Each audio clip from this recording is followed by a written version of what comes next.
નમસ્કાર સ્પર્ધાર્થી મિત્રો, સ્વાગત છે આપનું આજના લેક્ચરમાં। તો આજે આપણે આગળ જે બાકી રહ્યું હતું તાપમાનમાં થોડું ઘણું પોર્શન ત્યાંથી કન્ટિન્યુ કરીએ। તો જોઈએ તાપમાન ટેમ્પરેચર। તો તાપમાન કોઈ તત્વ અથવા વસ્તુના પ્રતિ એકમ કદમાં રહેલી ઉર્જા અથવા ઉષ્માની માત્રા દર્શાવે છે। એકમ કદમાં રહેલી ઉર્જા અથવા ઉષ્માની માત્રાને સામાન્ય ભાષામાં શું કહેવામાં આવે છે? તાપમાન। તેનો એસઆઈ એકમ સેલ્સિયસ છે। તાપમાન સેલ્સિયસ અને ફેરનહીટ એકમમાં મપાય છે। આ બધું વિગતવાર આપણે જ્યારે સામાન્ય વિજ્ઞાનના લેક્ચરો આવશે તેમાં જોઈશું। આ ઉપરાંત વાતાવરણના ઉપરના સ્તરોના તાપમાન માપવા માટે કેલ્વિન માપ પદ્ધતિનો ઉપયોગ થાય છે। તો આ ત્રણેય એકમ તમને આપેલા હોય, આ આપેલ પૈકી કયો એકમ તાપમાન માટે ન વપરાય તેમાં યાદ રાખવું, ફેરનહીટ, સેલ્સિયસ અને કેલ્વિન 3 વપરાય છે। હવાની કે વાતાવરણની ગરમીની સપાટીને શું કહેવામાં આવે છે? સામાન્ય ભાષામાં આપણે તાપમાન એને કહેતા હોઈએ છીએ। ત્યારબાદ જોઈએ સૂર્યઘાત એ તાપમાનના વિતરણને અસર કરતું મહત્વનું પરિબળ છે। વિષુવવૃત્તીય ધ્રુવો તરફ જતા સૂર્યઘાતનું પ્રમાણ ઘટે છે, જેના કારણે ધ્રુવ પ્રદેશો બરફથી ઢંકાયેલા છે। આગળ જોઈએ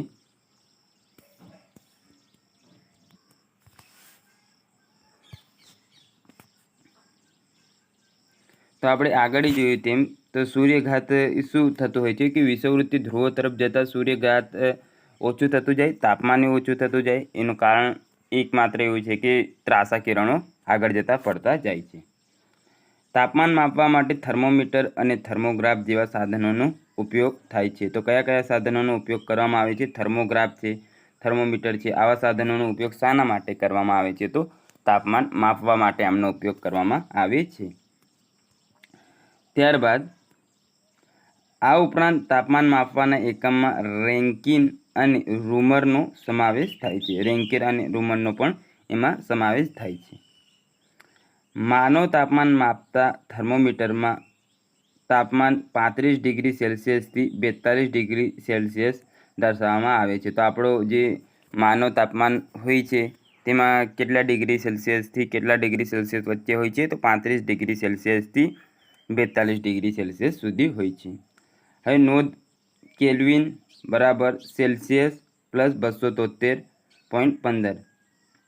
તમારે કેલ્વિનનો માપ જોઈતું હોય તો સેલ્સિયસ હોય એમાં તમે 273.15 કરી દો એટલે તમને એ માપ મળી જતું હોય છે કેલ્વિનમાં તાપમાનનું। ફેરનહીટમાં હોય તો સેલ્સિયસ ગુણ્યા 9/5 પ્લસ 32, આવી રીતે તમે ફેરનહીટમાં પણ તાપમાન કાઢી શકો છો। તો આ કંઈક છે આપણા માટે એટલા કામના છે નહીં, પરંતુ અહીં નોંધ લેવા કીધેલ છે એટલે આપણે જોઈ લઈએ। હવે જેવી રીતે સૂર્યઘાત પર અસર કરતા પરિબળો આપણે આગળ જોઈ ગયા, એવી જ રીતે હવે જોઈએ કે જે તાપમાન પર અસર કરતા પરિબળો કયા કયા છે કે જે કેવી રીતે તાપમાનને પ્રભાવિત કરતા હોય છે એનો આપણે હવે વિગતવાર અભ્યાસ કરવાના છીએ। તો સૌપ્રથમ છે ભૂપૃષ્ઠ। ભૂપૃષ્ઠ એ જીસીઆરટી પ્રમાણે આપેલ છે કે આપણે આગળ જોયું તેમ, ચાલો ને હવે આગળ એમાં લખેલા છે ત્યાંથી જોઈશું। ત્યારબાદ અક્ષાંશ, જમીન અને પાણીનું વિતરણ, સમુદ્ર સપાટીથી ઊંચાઈ, સમુદ્રથી અંતર, વાયુ સમુચ્ચય અને મહાસાગરના પ્રવાહો અને પવનો। તો આ પરિબળો તમારે યાદ રાખી લેવાના, એકવાર ફરીથી જોઈ લઈએ। ભૂપૃષ્ઠ છે, અક્ષાંશ જમીન અને પાણીનું વિતરણ છે, સમુદ્ર સપાટીથી ઊંચાઈ છે, સમુદ્રથી અંતર, વાયુ સમુચ્ચય અને મહાસાગરના પ્રવાહ અને પવનો છે। તો એમાં સૌપ્રથમ જોઈએ ભૂપૃષ્ઠ, અર્થ સરફેસ। તો રણ પ્રદેશ તથા ખુલ્લા ખડકો ધરાવતા ભૂપૃષ્ઠમાં તાપમાન ઊંચું રહે છે। આપણે જોયું આગળ પણ સૂર્યઘાતમાં જે હતું તે લગભગ આમાં રિપીટ થાય છે કે રણ પ્રદેશ હોય તેમાં ઓછા વૃક્ષો હોય અને ખુલ્લી જમીન હોવાના કારણે ત્યાં તાપમાન કેવું રહે છે? ઊંચું રહે છે। જ્યારે ગાઢ જંગલો ધરાવતા પ્રદેશો અને હિમાચ્છાદિત પ્રદેશોમાં તાપમાન પ્રમાણમાં નીચું રહે છે। ગાઢ જંગલો તો ખ્યાલ આવે કે ભાઈ ચાલો ગાઢ જંગલ છે એટલે નીચે સુધી તાપમાન એટલે પ્રકાશ પહોંચતો નથી એટલે તાપમાન નીચું રહે। પણ બરફોમાં કેવી રીતે? તો બરફોમાં આપણે જોઈએ કે આલ્બેડો એનો સૌથી વધુ હોય છે। આલ્બેડો એટલે પરાવર્તન જે આપણે કહેતા હોઈએ છીએ। તો બરફની સપાટી પર જ્યારે પણ આ પ્રકાશ પડે છે ત્યારે ત્યાંથી પરાવર્તિત થઈ જાય છે એટલે ત્યાંનું તાપમાન પણ નીચું રહેતું જોવા મળે છે। તદુપરાંત બીજા એવું કારણ છે કે આપણે જોઈએ કે વિષુવવૃત્તથી ધ્રુવો તરફ જઈએ તો તેમ તેમ તાપમાન આપણને ઘટતું જોવા મળે છે. ત્યારબાદ આગળ જોઈએ તો એમાં છે હાયાન. ત્યારબાદ છે લેટિટ્યૂડ, જેમને આપણે અક્ષાંશ કહેતા હોઈએ છીએ. વિષુવવૃત્ત પર સૂર્યના કિરણો લંબ પડે છે. જૂન માસમાં કર્કવૃત્ત પર ઉત્તર ગોળાર્ધ અને ડિસેમ્બર માસમાં મકરવૃત્ત પર દક્ષિણ ગોળાર્ધમાં સૂર્યના કિરણો લંબવત હોય છે. તો આપણે સામાન્ય રીતે જોઈએ અક્ષાંશ હવે આવ્યું છે તો તે જોઈ લઈએ કે આવી રીતે આપણી પૃથ્વી છે. અહીંયા કર્કવૃત્ત, અહીંયા મકરવૃત્ત ને અહીંયા વિષુવવૃત્ત છે. તો સૂર્ય સામાન્ય રીતે અહીંયા મધ્યમાં આપણે લઈએ તો શરૂઆતના 3 મહિના આ તરફ જાય, પછી નીચેની તરફ આવે, પછી આ તરફ આવે અને પછી આ તરફ, આવી રીતે સૂર્ય સામાન્ય રીતે ગતિ કરતું હોય છે. તો એમાં આપણે જોઈએ કે જૂન માસમાં કર્કવૃત્ત પર ઉત્તર ગોળાર્ધ અને ડિસેમ્બર માસમાં મકરવૃત્ત પર એટલે દક્ષિણ ગોળાર્ધમાં સૂર્યના કિરણો લંબવત પડે છે. જૂન માસ જુલાઈ, ઓગસ્ટ, સપ્ટેમ્બર સુધી વિષુવવૃત્ત પર પાછો આવી જાય ને સપ્ટેમ્બર, ઓક્ટોબર, નવેમ્બર ને ડિસેમ્બરમાં પાછો મકરવૃત્ત પર સૂર્યના કિરણો જતા રહે. ડિસેમ્બર આવે પછી જાન્યુઆરી, ફેબ્રુઆરી, માર્ચમાં પાછો આવી જાય વિષુવવૃત્ત પર. એપ્રિલ, મે, જૂનમાં પછી કર્કવૃત્ત પર સૂર્યના કિરણો સીધા પડતા હોય છે. તો એવી રીતે 3 મહિના કર્કવૃત્ત પર જતા, 3 મહિના પાછો વિષુવવૃત્ત પર આવતા, ત્યારબાદ વિષુવવૃત્તથી મકરવૃત્ત પર 3 મહિના જતા ને 3 મહિના મકરવૃત્તથી કર્કવૃત્ત પર આવતા સૂર્યને લાગતા હોય છે. તેથી આ સ્થાનો પર જે તે મહિનામાં તાપમાન સૌથી ઊંચું રહે છે. જ્યારે દક્ષિણ ધ્રુવમાં તાપમાન ઊંચું રહે ત્યારે એ સમયે ઉત્તર ધ્રુવમાં તાપમાન નીચું રહેતું હોય છે અને ઉત્તર ધ્રુવમાં તાપમાન ઊંચું રહે ત્યારે દક્ષિણ ધ્રુવમાં નીચું રહેતું હોય છે. વિષુવવૃત્તથી ધ્રુવ તરફ જતા સૂર્યના કિરણો ત્રાંસા પડતા હોવાથી તાપમાનમાં ક્રમશઃ ઘટાડો થતો જાય છે. જેમ કે જાન્યુઆરી માસમાં કોચીનનું તાપમાન 26 degree Celsius, Madurai 25 degree Celsius અને ચેન્નાઈ 24 ડિગ્રી સેલ્સિયસ હોય છે. જો કે દક્ષિણ ભારતના પહાડી સ્થળો શિયાળામાં નીચા તાપમાનનો અનુભવ કરે છે. દક્ષિણથી ઉત્તર તરફ જતા તાપમાનમાં ઘટાડો થતો જાય છે. આપણા ભારતમાં આપણે જોઈએ તો દક્ષિણથી ઉત્તર તરફ જતા તાપમાનમાં ઘટાડો થતો જાય. કેમ? કારણ કે કર્કવૃત્ત છે એક તો, ને બીજી વાત શું છે કે ઉપર આપણે જઈએ તેમ હિમાલય પર્વત શ્રેણી આવેલ છે એટલે એ તરફ જતાં તાપમાન ઘટતું જાય છે. ત્યારબાદ છે જમીન અને પાણીનું વિતરણ, લેન્ડ એન્ડ વોટર ડિસ્ટ્રીબ્યુશન. ભૂમિખંડો તથા જળરાશિ પૃથ્વી સપાટી પર તાપમાન વિતરણ પર અસર કરે છે. પાણીની વિશિષ્ટ ઉષ્મા જમીનની વિશિષ્ટ ઉષ્મા કરતાં વધારે હોય છે. વિશિષ્ટ ઉષ્મા એટલે શું કે ગરમી શોષી રાખવાની ક્ષમતા. આપણે જોઈએ તો પાણી જમીનના પ્રમાણમાં જલ્દી ઠંડુ નહીં થતું ને જલ્દી ગરમ નહીં થતું. એટલે કે ટૂંકમાં જમીન ઉતાવળથી ગરમ અને ઉતાવળથી ઠંડી થઈ જાય. જ્યારે પાણીને ગરમ થતાંય વાર લાગે છે ને ઠંડો થતાંય વાર લાગે છે. એટલે એની વિશિષ્ટ ઉષ્મા વધારે છે, જેના કારણે પાણી ધીમે ધીમે ઠંડુ તથા ધીમે ધીમે ગરમ થાય છે. જેના લીધે પૃથ્વીની સપાટી પર ભૂમિખંડો અને મહાસાગરો પર તાપમાન એક સરખું રહેતું નથી. એનું કારણ શું છે? આ વિશિષ્ટ ઉષ્મા. ત્યારબાદ છે સમુદ્ર સપાટીથી ઊંચાઈ, અલ્ટિટ્યૂડ ફ્રોમ ધ સી. તો સૂર્યના કિરણોથી સૌપ્રથમ પૃથ્વીની સપાટી ગરમ થાય છે. ત્યારબાદ પૃથ્વીની સપાટીના સંપર્કમાં રહેલ વાતાવરણ ધીમે ધીમે ગરમ થાય છે. જેના લીધે પૃથ્વીની સપાટીની જેમ જેમ ઊંચી જઈએ તેમ આપણને તાપમાન સામાન્ય રીતે ઘટતું જતું જોવા મળે છે. જે આપણે જોઈએ કે ક્ષોભ આવરણમાં આપણે જોઈએ તો 6.5 ડિગ્રી સેલ્સિયસ પ્રતિ 1 કિલોમીટરના દરે એ તાપમાન ઘટતું હોય છે. આગળ છે સમુદ્રથી અંતર, ડિસ્ટન્સ ફ્રોમ સી. જમીન કરતાં પાણી ધીમે ધીમે ગરમ થાય છે અને ધીમે ધીમે ઠંડુ પડે છે. જેના કારણે સમુદ્ર કિનારાના નજીકના વિસ્તારોમાં શિયાળાનું તાપમાન ખુશનુમા તથા ઉનાળાનું તાપમાન નીચું રહે છે. એટલે કે આપણે સામાન્ય રીતે જોઈએ તો જે આપણા વિસ્તારમાં ઉનાળા દરમિયાન તાપમાન રહે છે એના કરતાં સમુદ્ર કિનારે ઓછું તાપમાન રહેતું હોય છે. અને જે આપણે ઠંડી રહેતી હોય છે આપણા વિસ્તારમાં એના કરતાં ઓછી ઠંડી સમુદ્ર કિનારાના, એટલે કે એને અનુકૂલિત જ સમુદ્ર કિનારે તાપમાન રહેતું હોય છે. જ્યારે સમુદ્ર કિનારાથી દૂરના વિસ્તારોમાં તાપમાન શિયાળામાં ખૂબ જ નીચું તથા ઉનાળામાં ખૂબ જ ઊંચું રહે છે. ત્યારબાદ છે વાયુ સમુચ્ચય અને મહાસાગરના પ્રવાહો, air mass and ocean currents. ઠંડા વાયુ સમુચ્ચયના સંપર્કમાં આવતા વિસ્તારોના તાપમાનમાં ઘટાડો થાય છે. એ સીધી વાત છે. જે પણ ધ્રુવો તરફથી આવતા પવનો હોય તે આપણે કર્કવૃત્ત તરફના તાપમાનમાં ઘટાડો કરતા હોય છે. એવી જ રીતે દક્ષિણ ધ્રુવ તરફથી આવતા ઠંડા પવનો મકરવૃત્ત તરફના તાપમાનમાં ઘટાડો કરે છે. અને ગરમ વાયુ સમુચ્ચયના સંપર્કમાં આવતા વિસ્તારો તાપમાનમાં વધારો કરે છે. કોઈ પણ ગરમ જે હવા હોય છે તે તાપમાનને જે કહેવાય કે સરેરાશ તાપમાન છે એને વધારી દેતી જોવા મળે છે. મહાસાગરમાં ઠંડા અને ગરમ પ્રવાહ વહે છે. આ પ્રવાહો જે તે કિનારાના પ્રદેશના તાપમાન પર અસર કરે છે. જો ઠંડો પ્રવાહ આવે તો આપે જે તાપમાન હોય તેને ઘટાડે છે, અને ગરમ પ્રવાહ આવે તો જે તાપમાન હોય તેને વધારે છે. ઊંચા અક્ષાંશ પર આવતા ગરમ પ્રવાહો ક્યુરોસિયા ગલ્ફ સ્ટ્રીમ કિનારાના વિસ્તારના તાપમાનમાં વધારો કરે છે. જ્યારે નીચા અક્ષાંશ પર આવતા ઠંડા પ્રવાહો બેગવિલા, કેલિફોર્નિયા, લાબ્રાડોર કિનારાના વિસ્તારોમાં તાપમાનમાં ઘટાડો કરે છે. ત્યારબાદ જોઈએ પવનો. સામાન્ય રીતે રણ પ્રદેશો પરથી વાતા સૂકા અને ગરમ પવનો જે તે વિસ્તારના તાપમાનમાં વધારો કરે છે. આપણે જોયું કે રણ પ્રદેશ સામાન્ય રીતે ગરમ રહેતો હોય છે, અને ત્યાંથી સૂકા અને ગરમ પવનો વાતા હોય છે. જે તે વિસ્તાર હોય તેના તાપમાનમાં આ પવનો વધારો કરે છે. જ્યારે ધ્રુવીય પ્રદેશો તરફથી વાતા ઠંડા પવનો જે તે વિસ્તાર પરથી પસાર થાય છે તે વિસ્તારમાં તાપમાનમાં ઘટાડો કરે છે. કારણ કે ધ્રુવીય પ્રદેશોમાં આમે આપણને બરફ આચ્છાદિત ક્ષેત્ર જોવા મળે તો તે શું કરે છે? તાપમાનમાં ઘટાડો. આ ઉપરાંત સ્થાનિક પવનો જેમ કે લૂ, નોર્વેસ્ટ, હર્મેટન, દરિયાઈ તથા જમીન લહેર પણ જે તે વિસ્તારના તાપમાન પર અસર કરતા જોવા મળે છે.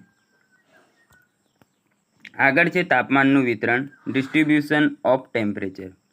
જાન્યુઆરી અને જુલાઈના તાપમાન વિતરણનો અભ્યાસ કરીને સમગ્ર વિશ્વના તાપમાનના વિતરણની જાણકારી મેળવી શકાય છે. જાન્યુઆરીથી જુલાઈનું જે તાપમાન હોય એના વિતરણનો અભ્યાસ કરે ને પછી જે સમગ્ર વિશ્વ હોય તેના તાપમાન વિતરણની જાણકારી મેળવી શકાતી હોય છે.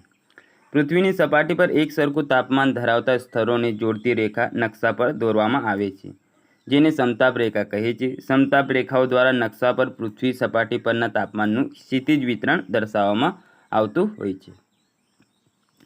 અક્ષાંશ વધવાની સાથે તાપમાનમાં ઘટાડો થાય છે. હવે તમને ખ્યાલ આવી ગયો હશે, આટલી વાર આવી ગયું છે આ તો, કે અક્ષાંશ વધે તેમ તાપમાન ઘટે.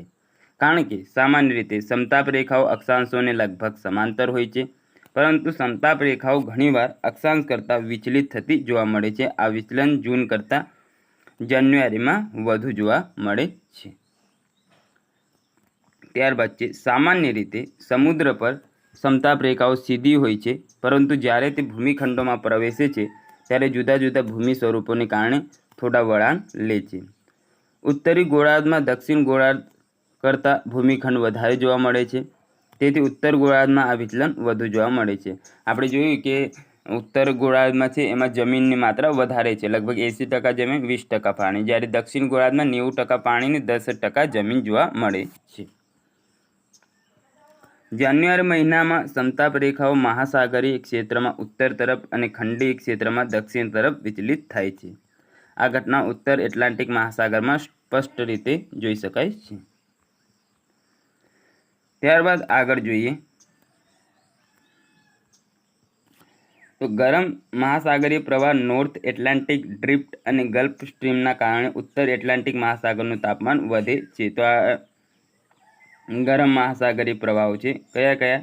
નોર્થ એટલાન્ટિક ડ્રિફ્ટ અને ગલ્ફ સ્ટ્રીમ. પરિણામે સમતાપ રેખાઓ ઉત્તર તરફ વિચલિત થાય છે, જ્યારે યુરોપ ખંડમાં જમીન વિસ્તાર ઉપર તાપમાન ઊંચું થવાથી સમતાપ રેખાઓ દક્ષિણ તરફ વળે છે. સાઇબેરિયાના મેદાની પ્રદેશોમાં આ ઘટના સ્પષ્ટ રીતે જોવા મળે છે. 26 ડિગ્રી ઈસ્ટ એટલે પૂર્વ રેખાંશ પર આવેલ 50 ડિગ્રી નોર્થ અને 80 ડિગ્રી નોર્થ એટલે ઉત્તર અક્ષાંશ બંને વિસ્તારોમાં જાન્યુઆરીના સરેરાશ તાપમાન -20 ડિગ્રી સેલ્સિયસ જોવા મળે છે. હવે જોઈએ જાન્યુઆરી મહિનાના વિવિધ વિસ્તારોનું સરેરાશ માસિક તાપમાન. તો વિષુવવૃત્તીય મહાસાગરનું સરેરાશ તાપમાન હોય છે એ જાન્યુઆરી મહિના દરમિયાન 20 ડિગ્રી સેલ્સિયસ. ઉपोष्ण કટિબંધનું હોય છે 24 ડિગ્રી સેલ્સિયસથી વધુ. મધ્ય અક્ષાંશો પર 0 થી 20 ડિગ્રી સેલ્સિયસ જેટલું હોય છે. યુરેશિયા ખંડનો આંતરિક ભાગનું જે તાપમાન છે તે -18 થી -48 ડિગ્રી સેલ્સિયસ જેટલું જોવા મળે છે. ત્યારબાદ આગળ જોઈએ, દક્ષિણ ગોળાર્ધમાં મહાસાગરીય ક્ષેત્ર વધારે હોવાથી અહીં તાપમાનમાં વિચલન ઓછું જોવા મળે છે. જમીન ક્ષેત્ર વધારે હોય તો વિચલન વધુ થાય, જ્યારે જળ ક્ષેત્ર વધારે હોય તો વિચલન ઓછું થાય છે. તેથી સમતાપ રેખાઓ અક્ષાંશ સાથે લગભગ સમાંતર જોવા મળે છે. દક્ષિણ ગોળાર્ધમાં 20 ડિગ્રી સેલ્સિયસ, 10 ડિગ્રી સેલ્સિયસ અને 0 ડિગ્રી સેલ્સિયસની સમતાપ રેખાઓ અનુક્રમે 35 ડિગ્રી દક્ષિણ અક્ષાંશ, 45 ડિગ્રી દક્ષિણ અક્ષાંશ અને 60 ડિગ્રી દક્ષિણ અક્ષાંશ રેખાઓની સમાંતર જોવા મળે છે. આગળ જોઈએ, જુલાઈ મહિનામાં સમતાપ રેખાઓ અક્ષાંશોને સમાંતર જોવા મળે છે. વિષુવવૃત્તીય મહાસાગરીય ક્ષેત્રોમાં તાપમાન 27 ડિગ્રી સેલ્સિયસથી વધારે જોવા મળે છે. આગળની તરફ વધીએ, તેમાં છે કે એશિયાના ઉपोષ્ણ કટિબંધ વિસ્તારમાં 30 ડિગ્રી નોર્થ અક્ષાંશ પર પાસે 30 ડિગ્રી સેલ્સિયસ જેટલું તાપમાન જોવા મળે છે. 40 ડિગ્રી નોર્થ અને 40 ડિગ્રી સાઉથ પાસે તાપમાન 10 ડિગ્રી સેલ્સિયસ જેટલું જોવા મળતું હોય છે. ત્યારબાદ જાન્યુઆરી અને જુલાઈ વચ્ચે તાપમાનમાં સર્વોચ્ચ તફાવત યુરેશિયા ખંડના ઉત્તર પૂર્વીય ક્ષેત્રો લગભગ 60 ડિગ્રી સેલ્સિયસમાં જોવા મળે છે. તેના મુખ્ય કારણ મહાદ્વીપીયતા છે. મહાદ્વીપીયના એટલે કે તીવ્ર જળવાયુ સ્થિતિ. ઉદાહરણ તરીકે ઉનાળામાં ખૂબ ઊંચું તાપમાન અને શિયાળામાં ખૂબ નીચું તાપમાન, જેને શું કહેવામાં આવે છે? મહાદ્વીપીયતા. ત્યારબાદ આગળ જોઈએ, 15 ડિગ્રી નોર્થ અને 20 ડિગ્રી સાઉથ વચ્ચે સૌથી ઓછું તાપમાન તફાવત જોવા મળે છે. પૃથ્વીની સપાટી પર મહાસાગર અને ભૂમિઘન એટલે રણ પ્રદેશ, મેદાનો, જંગલો બધા જ આવી ગયા. પર્વતો પર તાપમાનનું વિતરણ અસમાન જોવા મળે છે. તાપમાનનું વિતરણ 2 વિભાગમાં વહેંચવામાં આવે છે. તેમાં છે તાપમાનનું ક્ષિતિજ વિતરણ, હોરિઝોન્ટલ ડિસ્ટ્રીબ્યુશન ઓફ ટેમ્પરેચર, અને તાપમાનનું ઉદ્ધર્વ વિતરણ એટલે વર્ટિકલ ડિસ્ટ્રીબ્યુશન ઓફ ટેમ્પરેચર. હવે જોઈએ આગળ, આમાં સમજાવવા જેવું થોડુંક છે એટલે જોઈએ. તાપમાનનું ક્ષિતિજ વિતરણ, હોરિઝોન્ટલ ડિસ્ટ્રીબ્યુશન ઓફ ટેમ્પરેચર. તો અક્ષાંશ સમુદ્રથી અંતર, મહાસાગરના પ્રવાહો, પવનોની દિશા અને સ્થળની ઊંચાઈ, જમીનના પ્રકાર તેમજ વાદળનું પ્રમાણ વગેરે પૃથ્વી પરના તાપમાનમાં ક્ષિતિજ વિતરણ પર અસર કરતા જોવા મળે છે. જે આપણે આગળ જોઈએ કે સમુદ્રથી અંતર હોય, અક્ષાંશ હોય, પ્રવાહો હોય, પવનોની દિશા કઈ તરફ છે, સ્થળની ઊંચાઈ કેટલી છે, જમીનના પ્રકાર, કઈ જમીનમાં વધારે શોષણ થાય, તો એ બધું તાપમાનના ક્ષિતિજ વિતરણ પર અસર કરે છે. જેમ કે વિષુવવૃત્તીય ઉત્તરથી દક્ષિણ ધ્રુવ તરફ જતા તાપમાનમાં ઘટાડો થાય છે. તે જ રીતે સમુદ્ર કિનારાના નજીકના વિસ્તારોનું તાપમાન સમ અને કિનારાથી દૂર ખંડસ્થ વિસ્તારોનું તાપમાન વિષમ હોય છે, જ્યારે સમુદ્ર કિનારા નજીકના જમીન વિસ્તારોનું તાપમાન સમઘાત રહે છે. આગળ જોઈએ, નોંધ. કાશ્મીરમાં આવેલ લેહ તથા દ્રાસનું તાપમાન શિયાળામાં -45 ડિગ્રી સેલ્સિયસ સુધી નીચું જાય છે. રાજસ્થાનમાં આવેલ શ્રી ગંગાનગર તેમજ અલવર ખાતે ઉનાળાનું તાપમાન 51 ડિગ્રી સેલ્સિયસ જેટલું ઊંચું નોંધાયેલ છે. તો આ નોંધ લેવી. લેહનું તાપમાન -45 ડિગ્રી સેલ્સિયસ સુધી પહોંચી ગયું હતું, અને અલવર જેવું રાજસ્થાનમાં આવેલ છે ત્યાં ઉનાળા દરમિયાન 51 ડિગ્રી સેલ્સિયસ જેટલું તાપમાન વધી ગયું હતું. ત્યારબાદ તાપમાનનું ઉદ્ધર્વ વિતરણ છે, વર્ટિકલ ડિસ્ટ્રીબ્યુશન ઓફ ટેમ્પરેચર. સામાન્ય રીતે પૃથ્વીની સપાટીથી પ્રતિ 1000 મીટરની ઊંચાઈ જતાં 6.5 ડિગ્રી સેલ્સિયસ તાપમાન ઘટે છે. 165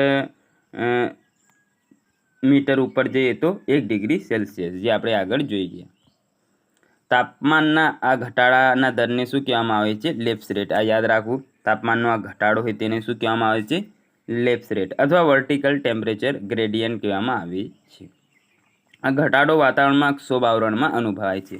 આપણે જોયું કે ક્ષોભ આવરણમાં ઘટે ત્યારબાદ સમતાપ આવરણ એમાં વધે, ત્યારબાદ મધ્ય આવરણ એમાં ઘટે, અને બાહ્ય આવરણ એમાં પાછું તાપમાન વધતું હોય છે. તો ઘટે વધે ઘટે વધે આવી રીતે થતું જોવા મળે છે.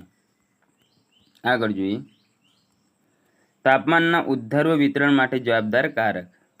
તો વધુ ઊંચાઈએ હવા દ્વારા શોષાતી ઉષ્મા, ઊંચાઈએ પહોંચતા પાર્થિવ વિકિરણોની માત્રા. તો ઉપરના કારકોની અસરના લીધે પૃથ્વીની સપાટીથી ઊંચી જતા તાપમાનમાં ઘટાડો થતો જોવા મળે છે, જેના કારણે પર્વતીય ક્ષેત્રોમાં આવેલ શ્રીનગર, નૈનીતાલ, શિમલા, મનાલી, સાપુતારા, આબુ, ઊટી, મહાબળેશ્વર, પંચમઢી વગેરે જેવા પ્રવાસન સ્થળો ગિરિમથકો તરીકે વિકસ્યા છે.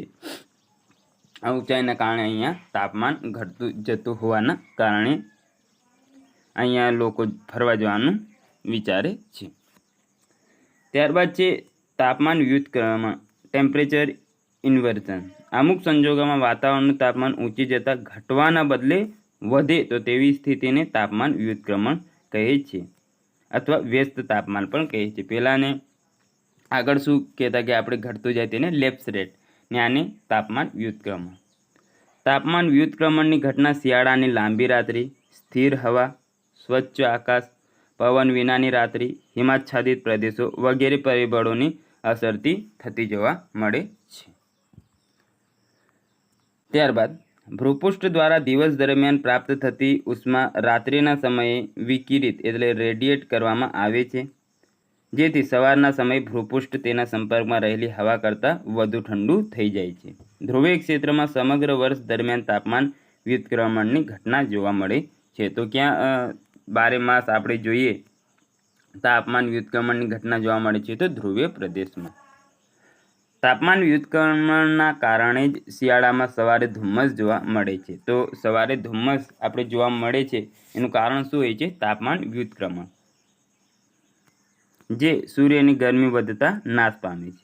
પહાડી કે પર્વતીય ક્ષેત્રોમાં વાયુ અપવાહને કારણે તાપમાન વ્યુત્ક્રમણ જોવા મળે છે. વિશેષમાં જોઈએ તો પ્લેન્કના નિયમ અનુસાર કોઈ વસ્તુ જેટલી ગરમ થાય તેટલી જ અધિક ઉર્જાને વિકિરણ કરશે અને તેની તરંગલંબાઈ એટલી જ ઓછી થશે. 1 ગ્રામ પદાર્થનું તાપમાન 1 ડિગ્રી સેલ્સિયસ વધારવા માટે જેટલી ઉર્જાની જરૂરિયાત પડે તેને વિશિષ્ટ ઉષ્મા કહેવામાં આવે છે. તો આ ખ્યાલ આવી ગયો હશે તમને. તાપમાન આપણો જે ચેપ્ટર હતો તે. હવે આગળ 3 ચેપ્ટરો બાકી છે, ત્યારબાદ ભૌતિક ભૂગોળ પૂરું થાય છે અને ભારતની ભૂગોળ ત્યાંથી શરૂ થાય છે. તો મળીએ નવા લેક્ચરમાં, ત્યાં સુધી જોડાયેલા રહો.